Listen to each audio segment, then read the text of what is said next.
प्रदोष व्रत। यह व्रत हिंदू तिथि के अनुसार 13वें दिन यानी त्रयोदशी को होता है। त्रयोदशी अथवा प्रदोष व्रत हर महीने में 2 बार आता है, एक शुक्ल पक्ष और दूसरा कृष्ण पक्ष। इस व्रत में भगवान महादेव जी की पूजा की जाती है। यह प्रदोष व्रत करने से मनुष्य के सभी पाप धुल जाते हैं और उन्हें शिव धाम की प्राप्ति होती है। त्रयोदशी अर्थात प्रदोष का व्रत करने वाला मनुष्य सदा सुखी रहता है। उसके संपूर्ण पापों का नाश इस व्रत से हो जाता है।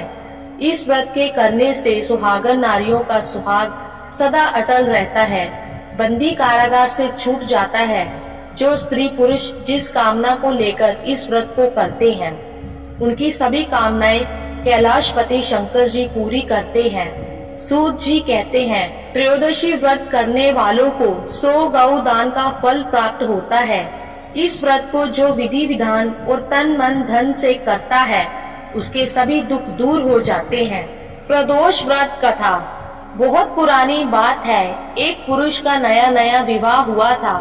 वह गोने के बाद पत्नी को लेने अपने ससुराल पहुंचा और उसने सास से कहा कि वह बुधवार के दिन ही अपनी पत्नी को लेकर जाएगा। उस पुरुष के सास ससुर बोले और साले सालियों ने भी समझाया कि बुधवार को पत्नी को विदा कराकर ले जाना शुभ नहीं है, लेकिन वह पुरुष नहीं माना। विवश होकर सास ससुर ने अपने जमाई और पुत्री को भारी मन से विदा किया। पति पत्नी बैलगाड़ी में चले जा रहे थे। एक नगर के बाहर निकलते ही पत्नी को प्यास लगी। पति लोटा लेकर पत्नी के लिए पानी लेने गया। जब वह पानी लेकर लौटा, तब उसने देखा कि उसकी पत्नी पराये व्यक्ति द्वारा लाए लोटे से पानी पीकर हंस हंस कर बात कर रही थी। वह पराया पुरुष उस ही व्यक्ति की शक्ल सूरत वाला था। ऐसा देखकर वह व्यक्ति पराया व्यक्ति से आग बबूला होकर लड़ाई करने लगा। धीरे धीरे वहां काफी भीड़ एकत्रित हो गई और सिपाही भी आ गए। सिपाही ने स्त्री से पूछा कि सच सच बताओ कि तुम्हारा पति इन दोनों में से कौन है। लेकिन वह स्त्री चुप रही, क्योंकि दोनों ही व्यक्ति हम शक्ल थे।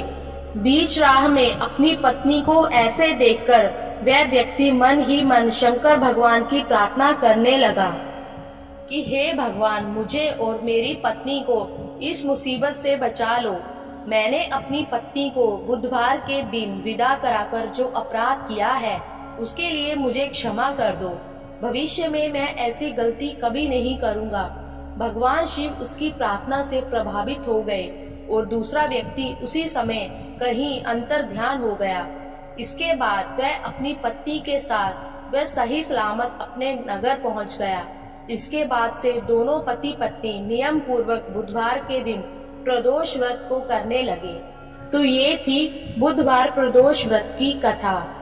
अभी जानते हैं इसकी पूजा और विधि। इस दिन सुबह स्नान आदि से निवृत्त हो जाएं। स्नान करने के बाद साफ और स्वच्छ वस्त्र धारण करें। मंदिर में भगवान शिव के सामने दीप प्रज्वलित करें तथा भोलेनाथ के मंत्रों का जाप कर जलाभिषेक करें और साथ ही माता पार्वती और विघ्नहर्ता भगवान गणेश की भी पूजा अर्चना करें। फिर प्रदोष काल से पहले स्नान कर श्वेत वस्त्र धारण करें। ये वस्त्र आपके एकदम स्वच्छ होने चाहिए। इस समय आप मंदिर या घर कहीं पूजा कर सकते हैं।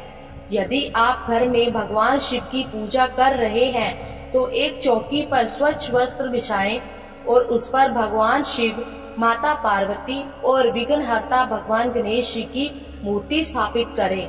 ध्यान रहे, पूजा के समय चौकी पर शिवलिंग जरूर स्थापित करें। धन्यवाद।